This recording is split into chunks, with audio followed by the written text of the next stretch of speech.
Jeg hedder Kevin. Jeg arbejder i Greve Cellphone og PC Repair, som ligger i Greve Midtby Center.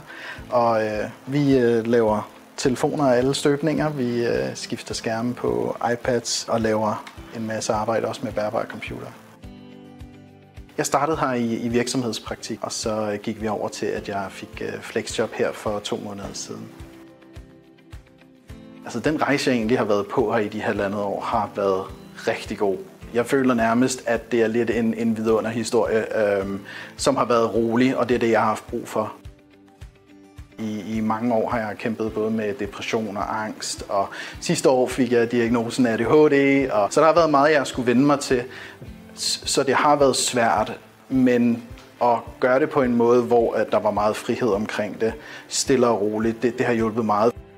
Kevin is one of my very good experience, honestly. If you see him like 1.5 years back, and now he's totally different. He's totally different, and he was not like very open, a very like a shy guy, and now he's very helpful for my business as well. It's not only I'm helping Kevin, honestly speaking, he's helping me as well. Det har givet mig enormt meget personligt. Det har givet mig lidt mere den her noget at stå op til, en mening med dagen. Det har givet mig enormt meget socialt også i at komme ud sammen blandt med mennesker og folk, der kigger ind i øjnene lige pludselig, ikke?